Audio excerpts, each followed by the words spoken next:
Ladies and gentlemen, boys and girls, welcome back to Moonshots and Meatballs, your weekly baseball fix. And boy, oh boy, do we have a lot to talk about here. The trade deadline, we saw some moves before the deadline actually happened with our podcast happening on Monday. We had some of the deals like Castillo and some of the other deals, but still a couple big ones happen on the actual day. We're going to get right to it. And then later in the show, we're going to talk about these teams getting solidified, where you think each team's going to place and what do you think the playoff picture is going to look like? Maybe we'll even pick a World Series winner. Maybe. Tune in. But yeah, I think you have to start out with the Juan Soto deal. I said it last week. I didn't think he was going to get dealt. They were kind of. I thought it was going to be winter meetings. Yeah, I thought the Nationals should be like, you don't meet our price, we're not going to sell him. But the Padres apparently intensified talks, and they end up getting it done. But they don't just get Juan Soto; they get Josh Bell as well. And going to Washington is Mackenzie Gore, Robert Hassel, C.J. Abrams, James Woods, Harlan Susana, and it was Eric Hosmer.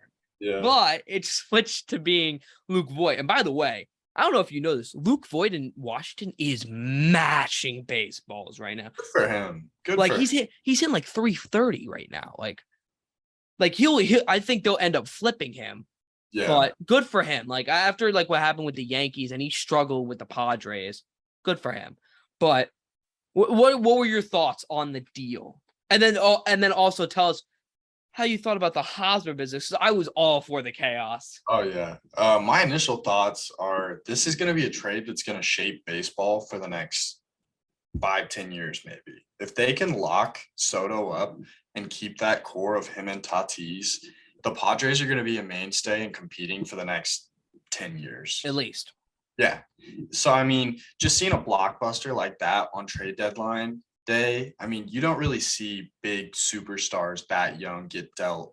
I think it's the biggest trade since Babe Ruth. Literally, Yeah. The biggest trade since Babe Ruth. And you know what's crazy? In my opinion, they did not get enough. They didn't get enough. No, they didn't get enough. I mean, you were never going to match the value for one. So, like, he's the most walked player under 24 years, literally just past Teddy ball games. Which is it's ridiculous. So you were never going to get equal value, but you could get somewhat close to it. And I still don't think they did. They got a couple of, I think Mackenzie Gore and C.J. Abrams are not technically prospects. They graduated. Very good players. Robert Hassel, I believe, is their number one prospects. James Woods, a solid but they still didn't get, like, I still think they should have taken, like, with Gore and Abrams, their top four prospects, especially with Josh Bell's there. I think what could have, and if you took on Hosmer, I was like, they got fleeced. And I was all for the chaos of watching Eric Hosmer just saying no and the deal falling through. I would have been laughing my ass off. It's like, it all comes to, oh crap. Biggest Eric, trade it's on his no trades clause. Eric, you mind us trading Hosmer. you to the Washington Nationals? And Juan Soto's like, I'm going to the Padres. Hold on, you might not be going to the Padres. But it all ends up working out. It ends up being Luke Voit. The awkwardness after, because now you know he's got to be traded. He's got to go. I think for Hosmer, though, I think Voigt's like, yo, what the hell, man? I was on a playoff contender. I was going to stay. And your stupid ass had to. He's going to DC. Yeah. So he's probably pissed, although he's playing better. So maybe they'll flip him next year. So maybe it revitalizes his career. So in the end, it could be a good thing for Voit. Listen, you can't blame Hosmer for saying no to wanting to go to the Nationals. He has to go to the Red Sox, who, I don't think are going to make the playoffs, are still in the hunt at least.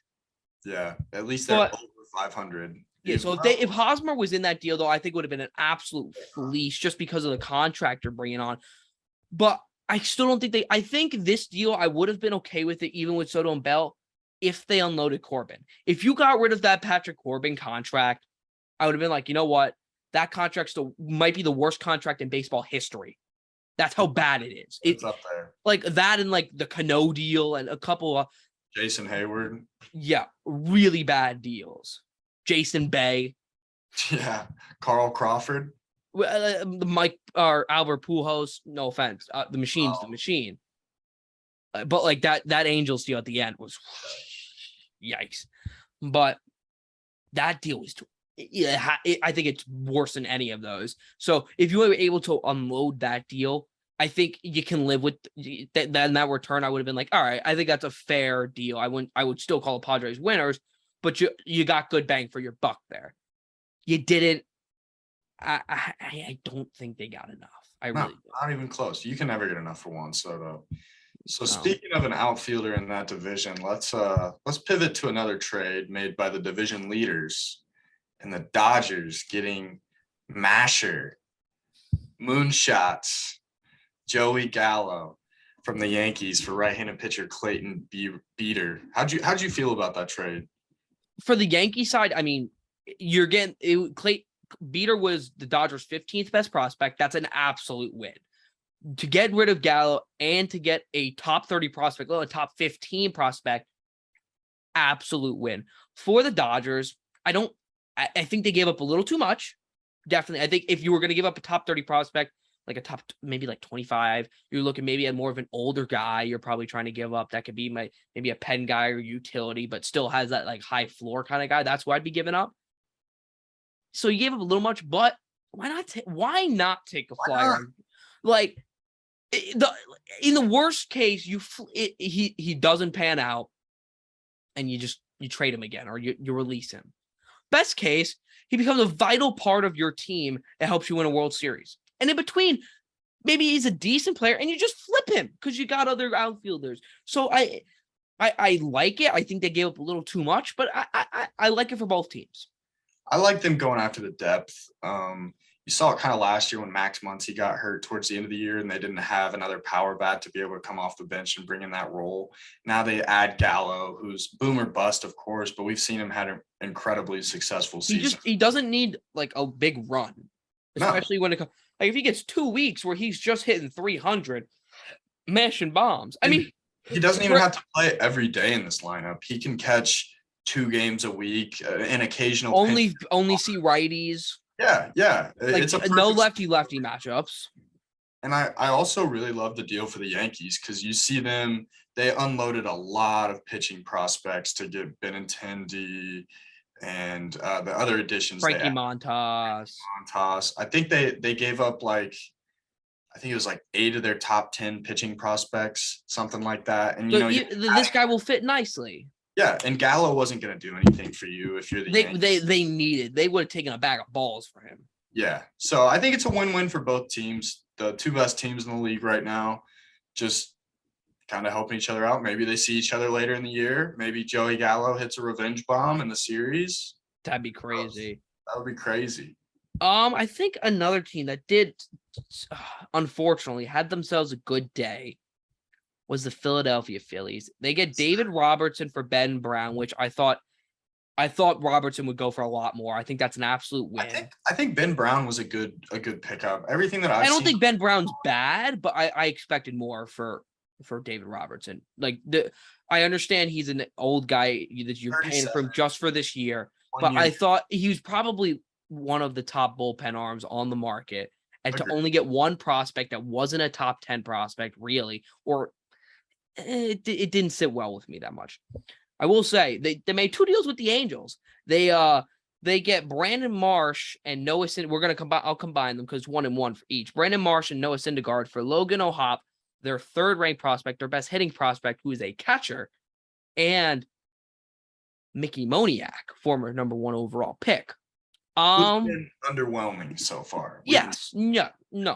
For the Angels' perspective, I don't know how I feel giving up Marsh after you have 6 years of control. This guy was a top 100 prospect and he's a good outfielder. Just his hit tools he's in 220 or something like that.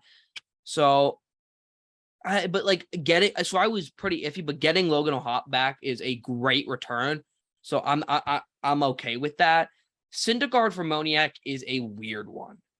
Is definitely a weird one because Moniak was definitely not in their plans after, especially acquiring Brandon Marsh. And if Moniak Phillies fans were clamoring to start opening day because what a great spring training he had. This kid was number one overall pick. If he could just you could tweak him, hopefully he could at least be a fourth outfielder for you, and Syndergaard on an expiring contract. So I like what the Phillies or the Angels did on the other end. On the Philly side, again, love them getting David Robertson. I think they gave up a little too much for Brandon Marsh, although you're paying for control as well. But giving up that high of a prospect, one of your elites, for Brandon Marsh, I will say he might have been blocked by JT, but I've heard a couple Philly fans. I listen a little bit to Philly radio because on my way to work, it switches from New York to Philly because we're in South Jersey.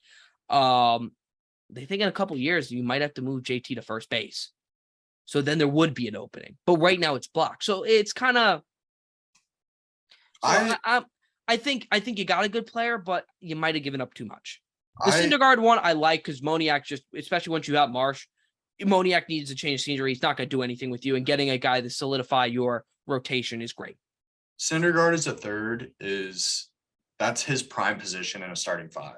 Especially without him not having that velo that he used to have. Yeah. He's not the pitcher he was. He's still a good pitcher. Yeah, definitely. He's a good number. He's a really good number 3. He's probably above average number 3. Yeah. I think he's an average or below average or maybe below average number 2. Yes. So that's number 3, very solid. Yeah. And I kind of love the aggressiveness that the Phillies went with here. You know, you're hot. You're playing your best baseball this season without your best player who's coming back shortly. Also, Gene Segura. Go for it. Yeah. Go for it. I mean, especially with the amount of 9 years, so many years. So why not maximize that window? You couldn't said it better, especially with the salary that the payroll. There we go. I was looking for payroll, but especially with the payroll, I think they have one of the 5 highest payrolls in baseball. Yeah, got it. So I don't like seeing that as a Mets fan, but I thought they did a great job. We'll go on to, I think, one of the sneakier moves. One of my favorite relievers was Jorge Lopez going to Minnesota for Yennier Cano, Cade Pavich, Juan Nunez, and Juan Ross. So 4 prospects. So, and you got a bit of control with Jorge Lopez, so he's not an expiring deal this year. I think for Baltimore, I would have liked them keep to see Jorge Lopez, but his price was at the highest they would probably be. I don't know if he'll be able to repeat this. So while I don't hate this, especially getting 4 prospects, you didn't get any elite, but 4 prospects. That's a pretty solid return. For Minnesota, you didn't give up any of your elite prospects, and you get a stud. I think especially for this season, he's going to be a stud reliever. You could put him in that closer position for you realistically. With that, or you have Johan Dotson, who, or not, excuse me, Johan Dotson, Johan Duran. Excuse me. Terrible snake by me. But Duran, you could flip-flop him. I know Duran's a little younger. Both can throw up to 100. So I think you got 2 back-end closer. And I love Minnesota's bullpen. And even though they got Tyler Mahle, I wish they did a little more on the pitching of a starter. I like the addition of Fulmer too. Yes. Fulmer is, I think, a great addition as well, underrated. And they didn't have to give up much for him either. I think it's smart what the Twins are doing. They may be giving up a little much, but not only are they only trying to win their first playoff game in 20 years, they're trying to prove to Carlos Correa that they are trying to win right now. He should opt in. That he should opt in, yes. Because if he opts out, I don't think he's not. That's really what this is about for them. That's their biggest free agent signing ever. And if they can get him to opt in. Just for even one more year. Yeah. I mean, I think it's more about that to the Twins than it is about actually trying to compete. Sure. Have the perception of competing. But they want to show Correa that they are willing to do what it takes to win. Yeah, to spend. Definitely. And it's a smart move. Now, I do want to touch on one team that did not make the major moves that they were supposed to. You know where I'm going with this. I do know where Chicago Cubs. To be honest, I think there's some teams who had an awful trade deadline who just didn't make any moves. For example, like the Guardians or the Rockies. Cubs are probably up there. Could be even worse. Listen, it's tough. Like we've talked about this. It's tough trading those guys, but you're gonna lose Contreras. And if you do sign him, what does that do for you? Realistically, you're Gives you not a going to. franchise cornerstone who plays his heart out every single day for sold out crowds at Wrigley Field. You are going to sell tickets out regardless. You play at Wrigley Field. You're the Chicago Cubs. It's not going to, it might help you sell maybe 100 more, 1,000 more tickets if you re-sign him. It's just going to block a young guy who you might want to be your future catcher. This guy's not going to get, he's not getting any younger. This is probably going to be his career year. You had to sell him. You had to sell him, and their price point was too high, and it didn't come down by what the deadline was. What, 6 p.m. At 5:45, you're just like, you know what? Whatever the best offer is, sold, because it's better than losing him. Or if you lose him and you get a compensation pick, just total from one of the better off seasons of the Cubs front office on selling Bryant, on selling Baez, and selling Rizzo to this complete opposite. And then I think that's a different story though, because all of those guys you just mentioned that we sold last year were past their primes, and it was undoubtedly Contreras is in his prime right now. Happ is just starting it, if even in it yet. I think these are guys that you can build around, and they both want to be in Chicago. And we have the money to spend. We are the 4th most earning franchise in MLB and the 16th highest payroll, which is just disgraceful. I think your payroll should be higher, but from what you're doing, by the time you get competitive, Happ will be towards the end of his prime. Who says we can't be competitive in 2 years? Most people, you will not be competitive in 2 years. The way your prospect system is, they are all too young. They will not be up. They will not be coming up for another 2-3 years. You're not going to be able to buy an entire team. I understand you have a low payroll, but you're not going to attract every single free agent. There's just not going to be that good enough free agents to go and buy every single guy. You're not, even Steve Cohen and them don't go and buy one of the biggest. You have to build through your farm system. You have to.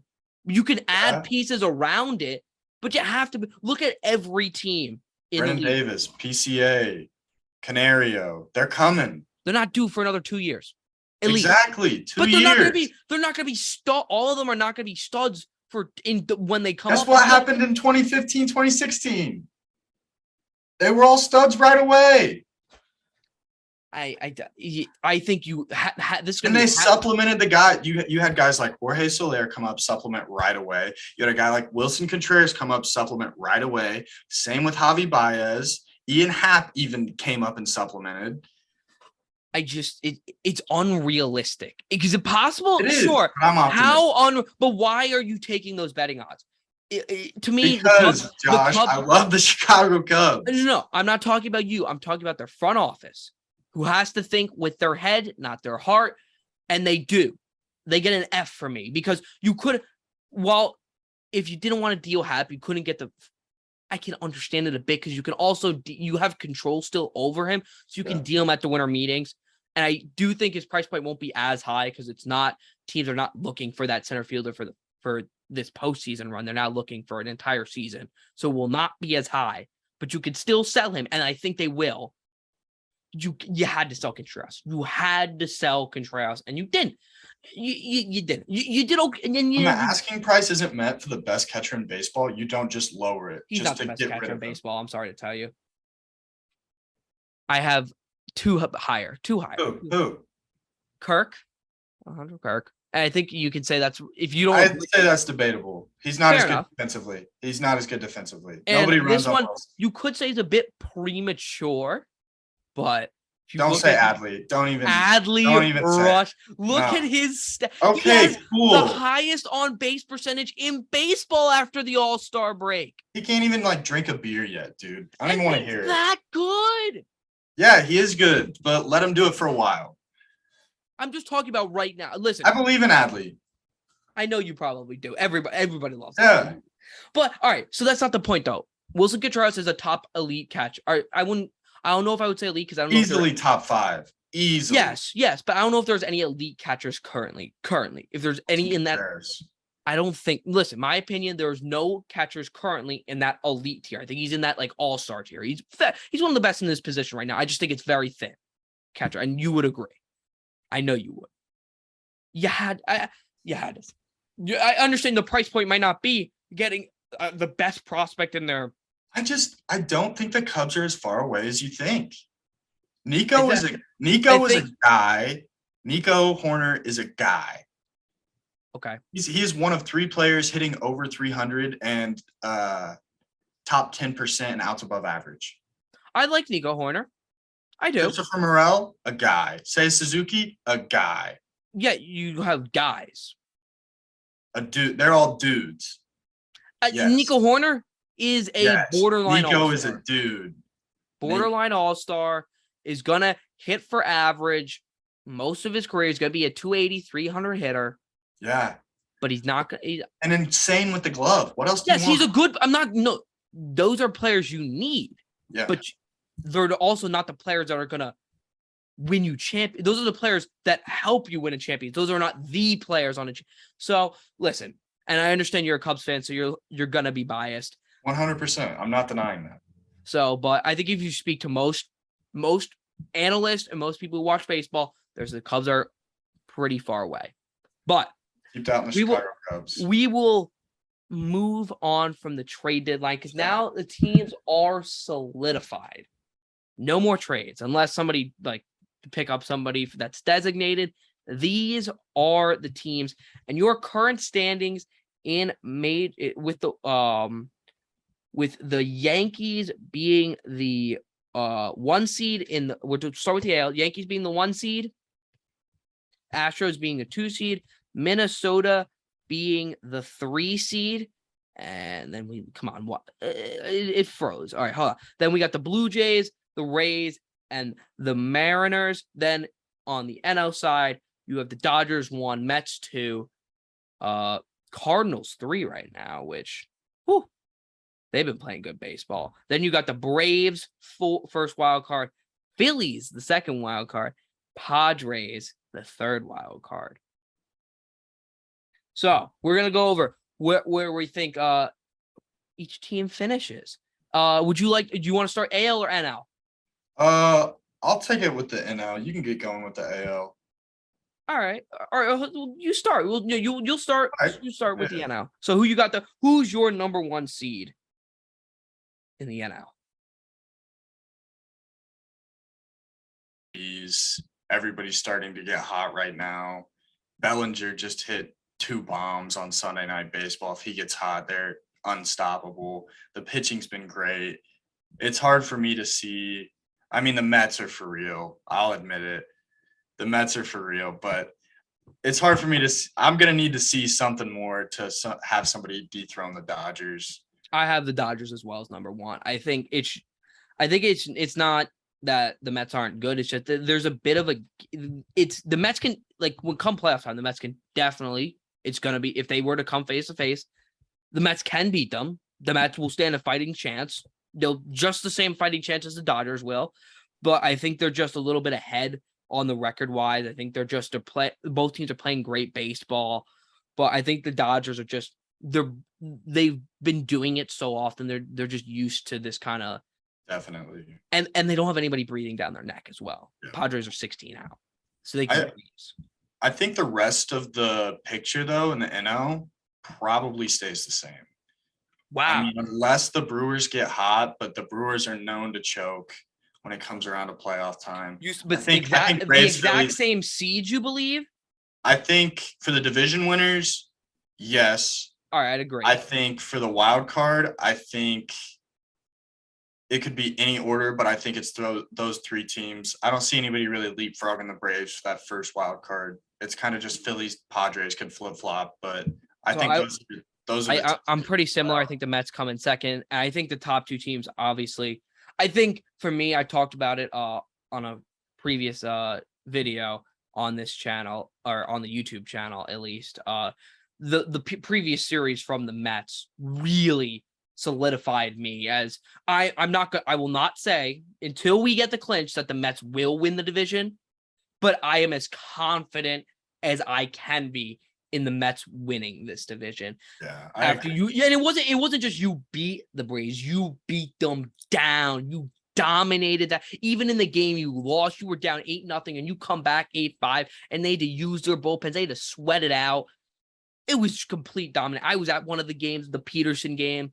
It was so much fun to watch. I haven't been to a Mets game in a couple of years. I didn't go last year. Then you had COVID. Yeah. It's been a little while for me, and I got Those to hear trumpets? Yeah. I got to hear the trumpets, which was so cool. Oh, it was great. I was a couple inches away from seeing a Lindor and Pete bomb. I was mad about that. But I even got to see like even an Acuna kind of double, which was kind of cool, even though I think Acuna's so good. Acuna's, I love Acuna. That spray chart. Money. But yeah, the Mets, even though, listen, at the deadline, we just talked about that. I wish they got a lefty arm. I talked about it before. That's the one thing. But I will say, there was not a single lefty bullpen reliever traded, which is curious. Billy Epler, the GM, said that the price was high. So you wonder how high. But I still think they should have got that. But on the offensive side, I think the platoon is working fantastic. Daniel Vogelbach is like turning into everybody's favorite player.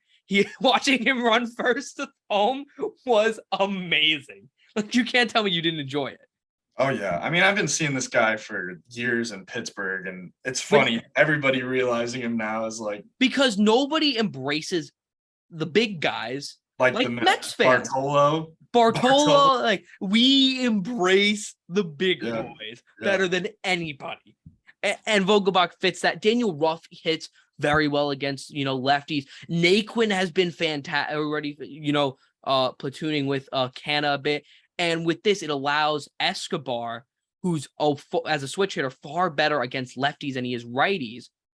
Against the righties, you can use Guillorme, who, if you want to talk about one of the most people that deserve recognition, Luis Guillorme, learn the name. This guy could be one of the best gloves in the middle infield in baseball.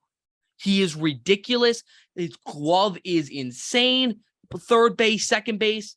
You forget about his arm. He had a cannon. There was a game, the Max Scherzer game, little dribbler to him. It was first and third, one out. Couldn't get the guy to second because he ran. He takes it, looks, because Darno coming from third hesitated a slight bit, hesitates a second, and throws a friggin' dart to home to get him out. Scherzer after the game's like, I was like, what are you thinking? Get the easy out. What are you doing? And then he's like, holy crap, what a throw. Let's go. Like, Luis Guillorme is one of those guys where if utility players were given an all-star ballot, a gold glove, he would win. He is, I think, the best utility player in baseball. I like that idea though. Let's get that going. Like a utility player gold glove and like silver slugger. That'd be dope. Seriously, the utility players are more important than you think. And just because they're quote utility does not mean they're not good. It's just they move around the infield. Ben Zobrist was the GOAT utility player. He would have ran that award. Exactly. And Luis Guillorme is done that now. And somebody who I think I know I'm talking a little bit about the Mets more than like the Dodgers we did, but Francisco Lindor is not getting enough credit for the season. He's back. 20 bombs on the year so far. Yeah, he just hit his 20th today. Yeah. And I know Pete gets a lot of recognition. I think he should get a little more. So. Yeah. Because after the All-Star break, he's hitting over 350, I believe. His OPS is in the thousands. Could you guess Francisco Lindor's OPS last month in July, all of July? July only? Well, I have him in fantasy, and he was racking up points. I got to say it's over 880. In July, he had a 933 OPS with a 320 batting average. In August so far, he has a 998 OPS with a 370 batting average. The last 30 days, he has a 1005 OPS with a 361 batting average. If you look at his OPSs, first month, April, 850. Second month, 745. Not great, but still solid enough. Yeah. Third month, June, is when he broke his fractured his finger and had to wear the thing. Still played, but struggled for 4 weeks. 617. Struggled. Starts to get healthy. July 933. August 998. So which leaves him like if you were to take out that bad month, his numbers are significantly better. And he's hitting 268, 20 bombs, or this is without today's games. I'm looking at it. 268. He now hit 20 bombs, 802 OPS. This guy he's getting overpaid. He's blah, blah, blah, blah. I think you can make an argument he's having a better season than Dansby Swanson. You can make that argument.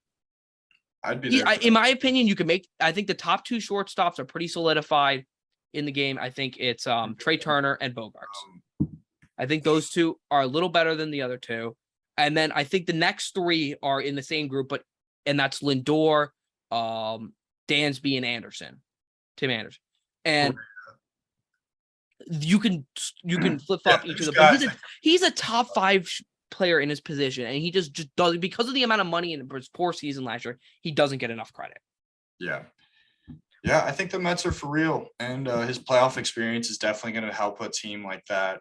Him and Mad Max, their playoff. Did you see DeGrom start? Oh my god, 1-0. I mean, as dominant as you can make it. I don't care about the 2-run home run. I do not care at one bit.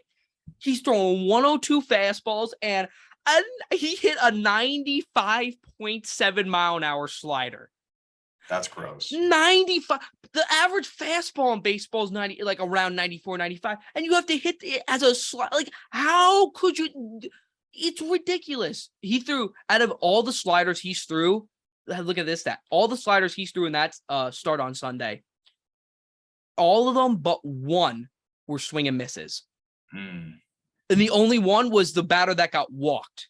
And it was the second to last batter he faced. So he's starting to every single swing and miss. I didn't think he'd be the same, but he definitely looks the same. I think it just proves you that while Alcantara, he's that dude. He is ridiculous. Justin Verlander, like a fine wine he ate, he just gets better with time. Mad Max, dude is a dog. It could be is going to be in that Cy Young conversation. It's one start. Don't say it. 2 starts. Jacob deGrom is the best pitcher in baseball, and through 2 starts, you could easily see you can. He's just on a different level. He's not even going 7 innings, 100 pitches yet. He's on a different level of dominance. Still a little too early for me. Fair enough, but you'll get there. Trust. I will. You will get there. You know you'll get there. It's coming. You're just like, I need a little more. But we'll move on. The Cardinals are playing very well. They sweep the Yankees. First time in history they've done that. They rely on their 2 guys in their corner outfielders and Goldschmidt and Arenado. I think we've talked about if Goldschmidt wins this MVP, I think he's a lock for Hall of Fame. Yeah. And I think we didn't talk about this. I forgot this trade deadline move, which I love for them. Picking up Jordan Montgomery. I think Harrison Bader, best probably defensive center fielder in baseball. You loved that trio, but they needed another arm. And I don't know why the Yankees let him go. Because your back end of your rotation now is iffy at best with Herman and Tyone, and you don't know if Severino is coming back. So I don't know why they let him go. And they proved it when he played them. He pitched better than Herman. Yeah. He is now is he your number 2 behind Wainwright? He might be. Their pitching staff was looking. Maybe 3. Miles McCullough has had a very good year. So he's your number 3. And you can make an argument for number 2. He's been so, I'm pretty sure before today, I don't know today's start because Garrett Cole pitched today. He had a better ERA than Garrett Cole this year. Yeah. Yeah, the Cardinals always find a way at the end of the year to just conjure up some of their Cardinals St. Louis devil magic and end up going on like a 12, 15 game win streak and run away with the division. And it pains me every single year. And this year's no different. They've got it going on. Molina and Wainwright are 600 years old and pitched 900,000 games together, and they're still doing it. And I don't see the Brewers making a run at this division at all. The fact that you traded Hader it's so disheartening, man. We talked about it before. It is disheartening. Yeah. Like, you were first place and you didn't get better. And it's not like you were dominating. It's not like your offense is not good. It is a below average offense. The only reason you are very good because your pitching is elite. Yeah. Elite. And get any bat. Like you add a Benintendi to that team. Yeah, somebody. Even go get like a guy who can only like platoon even. Go add somebody. Yeah. It frustrates the hell out of me. Apparently, they were considering selling Omar Narvaez. Why? I understand he isn't a world beater, but he's your starting catcher. Unless you're going to pick up Wilson Contreras, which the Cubs would give you a even higher fee of their ludicrous fee already. It makes no sense. Or you were getting Sean Murphy. But that would have been a high fee as well because he has control. Yeah. Yeah.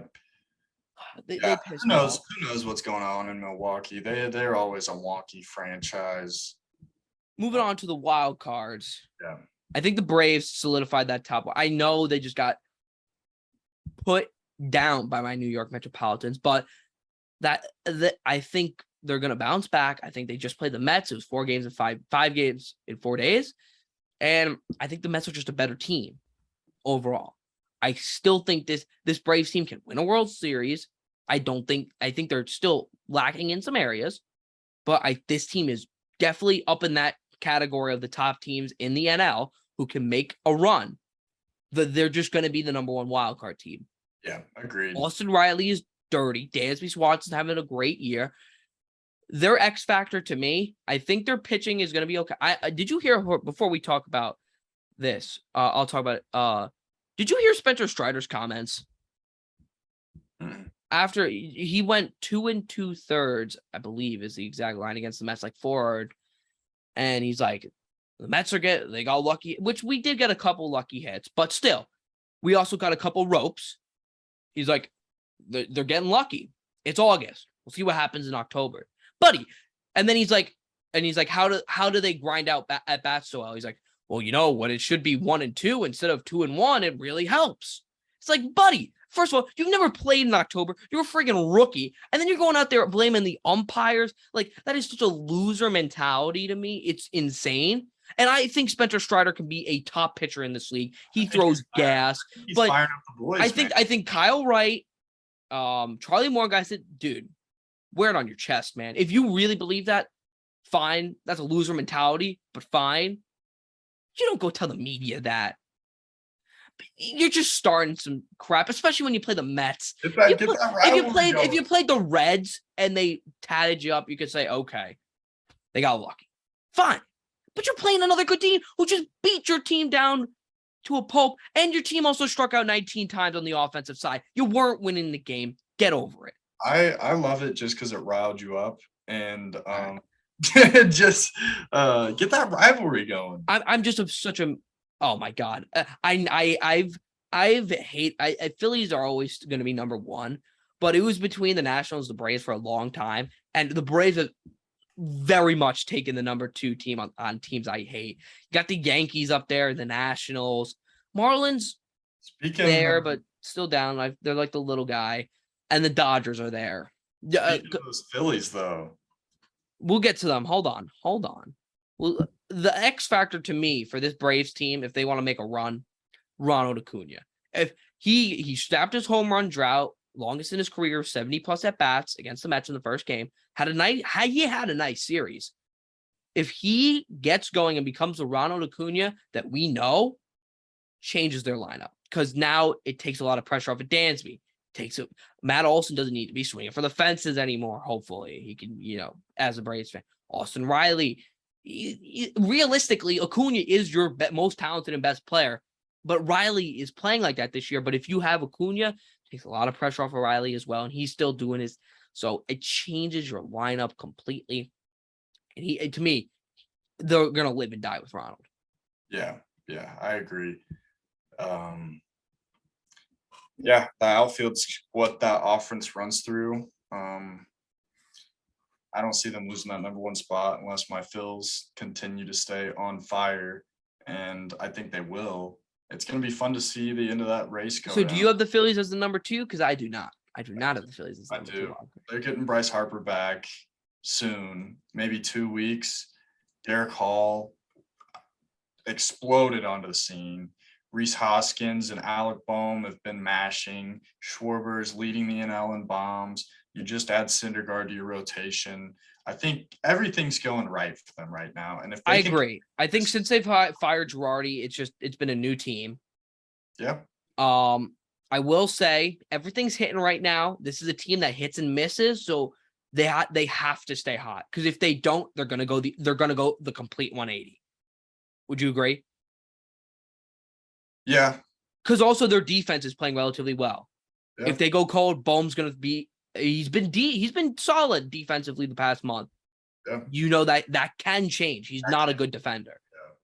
So I will say I do like the only reason I don't have them second is because they're going to be playing a lot of the Braves and a lot of the Mets. Bring it on. Those are tough teams. I don't think they win a lot of those series. That's the only reason I have them dropping to number 3. I do think they still make the playoffs, sadly. My number 2 seed is the Slam Diego Padres. And I know they haven't been playing well, but they still don't have Tatis. They're good. Soto is just getting started there. They just gotta, I think it's just give it time, give it another week, and then we can reassess. Like next week, if they're still, or in 2 weeks, 2 podcast episodes, if they're still playing poorly, then I have a problem. But I think they're gonna ramp it up a bit. The only team that scares you in that division is the Dodgers. They should be beating up on everybody else. So it's not like you have too many divisional games where you're scared. And I just think that the Padres have a better overall team and are probably gonna have an easier schedule than the Phillies. I also think their pitching's better, deeper at least. Darvish, Musgrove, who am I forgetting? Snell is a 4 or 5 kind of guy in my opinion. Manaea, that's the guy. Sean Manaea. I think the top end might be a little like Wheeler's probably better than Musgrove, but Musgrove's having just as good a season. I think Darvish has more playoff. Like, would you rather in a playoff game? Would you rather have Darvish or Nola? I'd probably say Darvish just because he's been there, he's done that. It's not that Nola isn't good. I like Nola. I think he's been a tad overrated sometimes in his career, but dude's curveball is wicked. So that's a great 1-2 punch for the Phillies, but I just think the depth more on this Padres team is better. And you should get Clevenger, Mike Clevenger. Again, you got him from the Guardians. He's going to start to, I believe, turn it up. He's a very good pitcher. He's been very good with the Guardians, you know. He's just why is he? Oh, never mind. Yeah, there we are. I'm looking at his stats here. I'm like, why is he giving me batting average? I'm like, oh, that's the other team's batting average against him. Excuse me. He hasn't been great the past couple starts, but I like his stuff. So ultimately, I think his back end's better. And grabbing Josh Hader, your bullpen's way better than, in my opinion, the Phillies. Philly, even though they got David Robertson, still not sold on the bullpen. And I don't think it would take a lot. But we'll move on. All right. Well, quickly, do you think the Brewers have any shot if they don't win the division? 0%. I would put all my money on Brewers not making the playoffs. All right, we'll move on to the AL. My number 1 seed is not the Bronx Bombers. Nope. It's the Houston Astros. This team is filthy. And if I'm the Yankees, I don't want any part of the Houston Astros. I know they're going to believe in themselves and think that I think the Astros are going to be the Yankees' kryptonite. They already had one of the strongest lineups in baseball. And you add Trey Mancini, who's been mashing there. And I knew he was going to mash because he's playing in Camden Yards, which the left field is ridiculous. And now he's going to the I don't know what that left field is called in the Astros park, but you got the train right there. It is so short. He's hitting bombs, man. You knew he was going to hit bombs and he was going to be successful. Now he's finally protected. He was open in that Orioles lineup. That's true, but I just think the park, because if you look at like where he was hitting balls, if you look at amount of home runs and hits he would have in the Astros park compared to Orioles, there's a decent sized difference. So And now he's getting protection. This year. You're getting protection. You still got Jordan, Kyle Tucker, Michael Brantley's hurt right now. He's gonna come back. Altuve's found the fountain of youth. Jeremy Pena's great. One of the best. I mean, your only position you might have struggled with is first base Yuri Gurriel. But you can play Mancini there. You upgraded your catcher. You got Christian Vasquez, who's played in the playoffs and is very, very good in the playoffs for the Red Sox. Yeah. I mean, yeah. And your rotation is very strong. They are on the up and up, and the Yankees are on the down. I think the Astros have the most underrated pitching rotation in Verlander, Javier, Garcia. This is the guy who does the yeah. Oh my God, that gets me every time. Especially when you play MLB The Show. Oh my God, that is so annoying. But yeah, this Astros team, I think people talk about their their rotation, but I don't think people understand because maybe not all their guys besides Verlander are household names in their rotation. People need to know Framber Valdez. Framber Valdez is very, very good. It's not talked about enough. It might be because he's on the Astros or because he just isn't that Cy Young pitcher. Ace level though. What? If Verlander wasn't there, I think he's a suitable ace. I don't know if he could be an ace on a team like the Astros. I think on another team, maybe easily. I can respect that, but So does that make the Jose, you're I can't pronounce it. Urquidy. Urquidy. I can't pronounce like the U. It's very tough for me. I don't know why, but he's been great. Christian Javier, when he needed to be his best, he was against the Yankees. And your bullpen is pretty. I still think it can get by. You trade for Will Smith to take a flyer on him.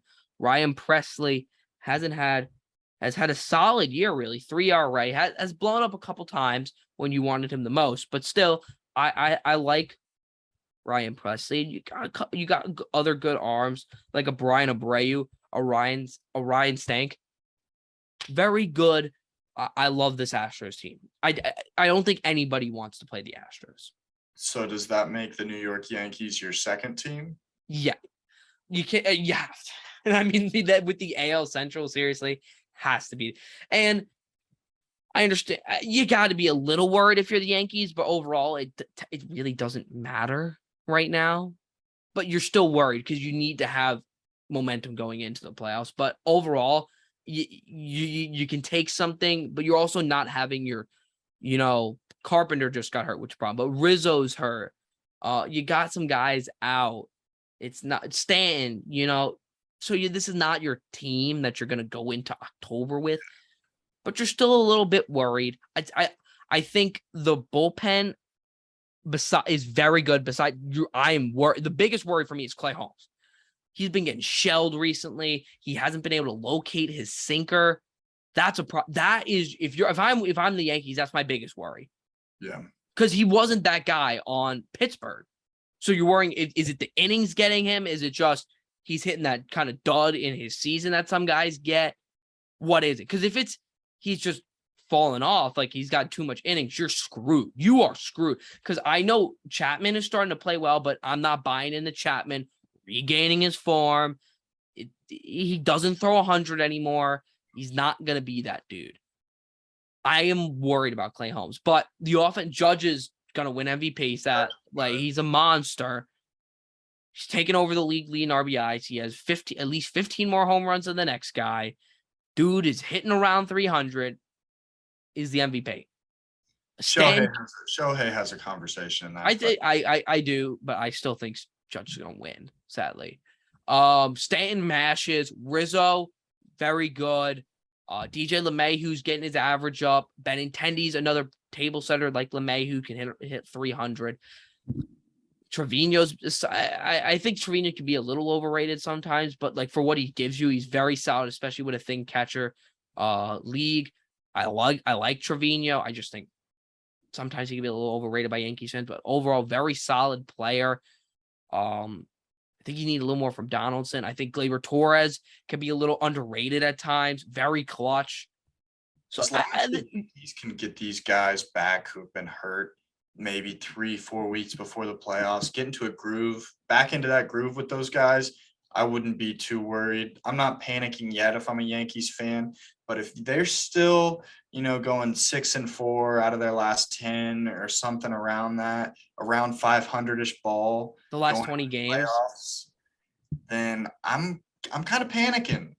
yeah, and you just saw Frankie Montas get blown up, who's going to be your game 2 starter. His ERA outside of the Athletics Park is over 5.5 in his career.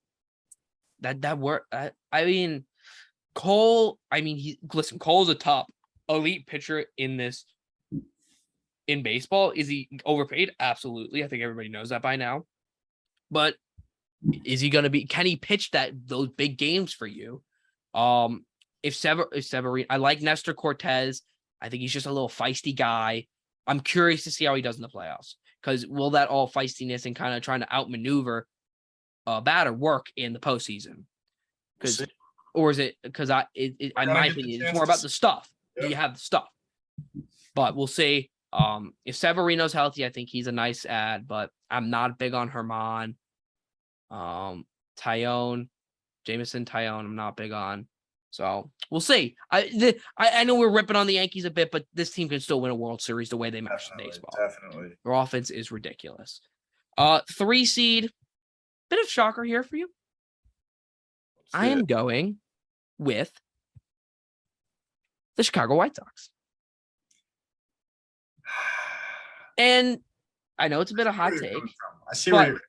The reason is, and I know they picked up Tyler Mahle from the Reds, I believe.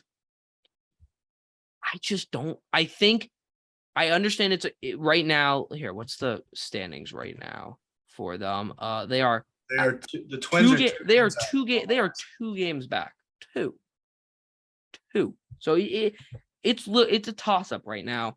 I just think with the White Sox getting healthy, I think more has to go right for the Twins for them to make it than it does for the White Sox. I think the White Sox don't need as many wheels to turn because they have the talent. They just haven't had it healthy and they haven't been playing well, but they're starting to play well now. You're seeing this White Sox team start to play better. You've had Jose Abreu's had one of the more underrated seasons this year. For players, he has an 847 OPS. He's been a top probably 5 or 6 first baseman in the league this year, just overlooked because of how deep first base has been this year. It has been ridiculous. Tim Anderson has been a top 5 shortstop in your league. Luis Robert is starting to play a lot better, which is big. He is a huge part of this offense, and if you can get him going, it changes a lot about this offense. And the other guy that needs to start playing well, who's starting to get healthy again, Eloy Jimenez. Huge. If you have these 5 guys in Abreu, Anderson, Robert, Abreu, Anderson, Robert, and Jimenez. If you have those 4 guys going towards the last month of the season, it's a different White Sox team. And I understand their pitching is sometimes hit or miss, but I think Giolito's starting to play a little bit better. Dylan Cease has been an animal. Michael Kopech, I love Michael Kopech. One of the most. Johnny Cueto's been fire. If you can get Lance Lynn, can you just get a good month from Lance? He's got the talent. Got it in him, yeah. He was a Cy Young candidate last year, so I think they have much more talent and they don't need as much to go right instead of the Twins, where their offense, I think it's hit or miss kind of. I like Polanco. Arias has been fantastic. Correa is very good, and I think I am higher on Buxton than most people. I love Byron Buxton, but I'm not. Gary Sanchez doesn't really do it for me. Gio Urshela is kind of. I feel he's more of a utility kind of guy, in my opinion. I see where you're coming from. And they're I just don't like their arms really, but I'm not big on their pitch. Their bullpen, like we said before in the trade deadline, I love their bullpen. So if they can just get like 5-6 innings from their pitchers consistently, I think they have a good shot of making the postseason. But Dylan Bundy's not been very good. I like Joe Ryan. I think he's a back end rotation kind of guy, but very solid. Sonny Gray has been very good this year, but is he a number one pitcher? No. He's a number two pitcher at best, and he could be a star. He'd be like one of the best number three pitchers in the league, but he's a number two pitcher at best. Chris Archer doesn't excite me, and neither does Devin Smeltzer. I know you just got so maybe Smeltzer's not playing or in that rotation anymore, but that rotation does not scream playoff baseball to me. It just doesn't. I see all your points. I get them. White Sox, star-studded team. Twins don't really have a lot of big names or very much experience in the pitching or even really in the field. But I don't know. There's just something about the Twins, man. There's just something about them. I believe in this team to win the division. I think I'll tell you what. I think the rest of the AL is rooting for the Twins. Yeah. If the White Sox get in, they can do that. If Lynn becomes that, just for the rest of the season becomes not even a Cy Young candidate, just under 4 or under 3.5 ERA kind of guy, and Giolito continues to play like he is. This is a team that can make a deep postseason run with the talent they have. People thought they were a World Series contender. They should be a World Series contender. It's gonna be whoever wins that division makes the playoffs, and whoever misses out on the division probably doesn't get in. Oh no! If you don't win this division, you're not getting in. Yeah. We'll move on though to the wild cards. I think I'm pretty sold on the first one, even though it's not like their lead is not significant. I'm pretty sold on Toronto being the first wild card. Agreed. Their hitting's ridiculous, and their pitching is just as good with Gossman and Manoah at the front end of the rotation. Berrios has had a down year, but he's still Jose Berrios. Yeah, and as a game 3 starter. I mean, you're not expecting him to go 7, but if he can give you 5 scoreless or 1 run in 5 innings, you'll take that all day. And Manoah and Gossman, your first 2, they're both aces. Games, solid, very good. I don't think there's really. I think the only team that can match them in the AL are probably the Rays if they get back Glass now. The Astros, and maybe the White Sox. Those are it. I don't think any other team can. And I think you can make the argument that the Blue Jays are better.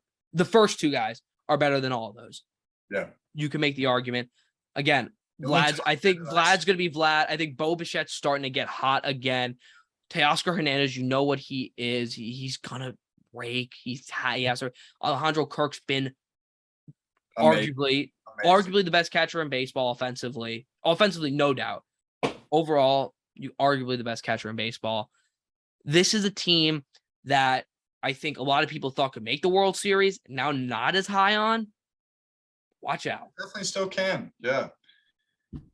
But they've definitely got that first wild card spot unlocked. They will be in the playoffs unless something catastrophic happens, but I don't foresee that happening. In the 2 spot, I think I am going to go with the Seattle Mariners. So do I. I have the Mariners as well. Buying Luis Castillo, J-Rod is that team is so fun to watch. J-Rod, Ty France, JP Crawford. I mean, they might not have some of the. Besides Julio Rodriguez on the hitting side, they don't have these frontline names, but they just have dudes who get it done. Dudes who just get it done when they need to. Their pitching staff now is really rounded out with Castillo, Gilbert, Marco Gonzalez. I don't think they have the rotation of some of these other teams. So I'm curious to see. If they match up against the Blue Jays, I think that's going to be tough. So I think getting into the playoffs is a win for them, Justin. As long as you're hoping they haven't been in the playoffs in how long. The future is coming. This is a team that's on the rise. I don't think they're a team that's going to do much in the postseason, but I think they get there and they're just so fun to watch. So hopefully they win a game at least in the because it's a 3 games series, the first one. So if they can win a game, I'll be happy. I'll be rooting for them. Third spot, you go back and forth. I don't think the Guardians make it. I would, while the Orioles would be so cool, I don't think they make it. I think it's gotta be the Tampa Bay Rays. They are gonna get healthy at some point, and then they might, to be honest, they might drop out of the wild card spot in the next couple weeks. They might be a game or two back, but once they get healthy, look out. I don't know. Is Tyler Glasnow coming back this year? I don't think he is. Here, let's look it up. Tyler Glass. They've got a 3-game set at home against the Orioles this weekend. I'm probably going to the game on Sunday, but that's cool. All right, so I got 3 days ago. Tyler could pitch this year. Potential return has not been ruled out as of a day ago. On CBS, the CBS article. It's pretty remarkable where he is. The chance is not 0. I don't know if he probably plays the regular season, but if they get into the postseason, I imagine he might play as some kind of maybe long reliever role. He might not start or he might not go long, but having him, McClanahan, Kluber, this rotation again doesn't have to go deep the way the Rays go, and their pen's always gonna be. Pen's always great. They know how to churn out. And once they get to turn out those utility guys too to come in. It's ridiculous how if you're a reliever, you want to go to Tampa just because you know you're going to do well. And once this offense gets healthy, Randy Arozarena, Yanni Diaz is a underrated third baseman, 784 OPS, 2.2 WAR. He does his stats don't scream out amazing, but they're very good. Like a 277 average, 392 on base. That's ridiculous. But a 390, he has almost the exact same slug as on base, which is kind of crazy. One point difference. But he's solid. G-Man Choi can mash against righties. I love watching G-Man Choi. I think he's awesome to watch. Isaac Paredes has his moments. Harold Ramirez has had a great year for them. Really. He's in 329. Is Wander coming back this year? Wander, yeah. Wander's gonna cut. That's the biggest name, obviously, is Wander Franco. But this is a team that can make a run if they get healthy. They also add David Peralta at the deadline, and Jose Siri. So it gives you, even though you're losing guys in the outfield, you get a guy in Jose Siri who could be a solid bat. David Peralta, solid utility bat, can really hit against his opposite pitching. So you have a couple guys who can make a real impact. It's just, can they get healthy? So I ultimately do think they make the postseason. Whether they have a deep postseason run or they can make some noise in the postseason, it's all up whether they get healthy. I think you hit the nail right on the head. Said everything I was thinking about the Rays. They've got guys with experience. The coaches have experience, especially in these late season runs. I think they do enough to hang on. Yeah, like I said, they could, like the Guardians could overtake them. The Orioles could overtake them. But I think when it comes down to the last 2-3 weeks in September, they'll get it done. They'll get it. They're gonna put on their suit. They're gonna grab their lunchbox and they're just gonna go to work. Mm-hmm. So you want to let's all right. So we won't predict the entire. This episode's running a little long.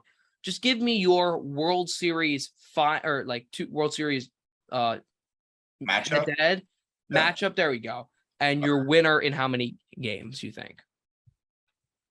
I've got Astros, Dodgers. I think. Gosh, I think it's Astros in 6, and I think Jeremy Pena becomes the level of superstar that J-Rod is. Ooh, that would be amazing. If he can make a name for himself, that'd be crazy.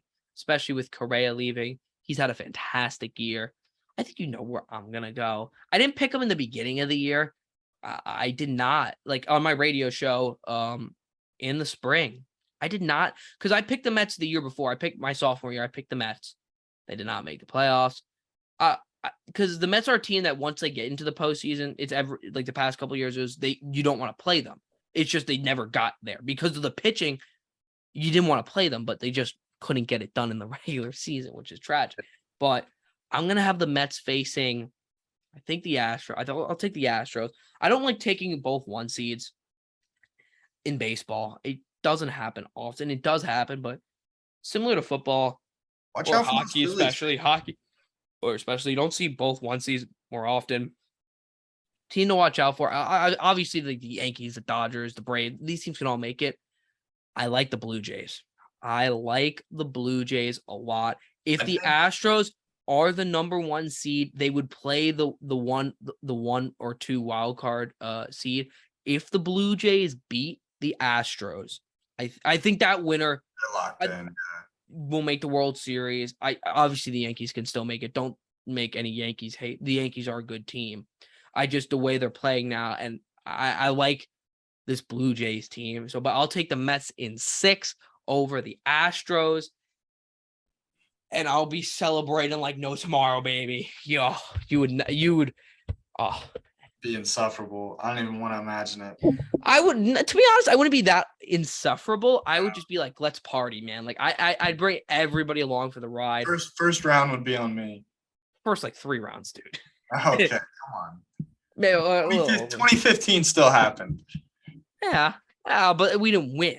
Yeah. If we get to the World Series, like half a round on me. If we win the World Series, like 3 rounds on me, and I'll be scouring the the flight plans maybe to go watch that parade. That'd be cool. But yeah. So guys, let us know if you're watching this on YouTube. Let us know in the comments what you think of the trade deadline moves. Did the Nationals get enough for Soto? What do you think of where we think people and the playoff picture is going to look like? Do you agree? Do you disagree? If you're watching this on any of the podcast platforms, our Twitter should be in the podcast description. On YouTube, Get us. in the description.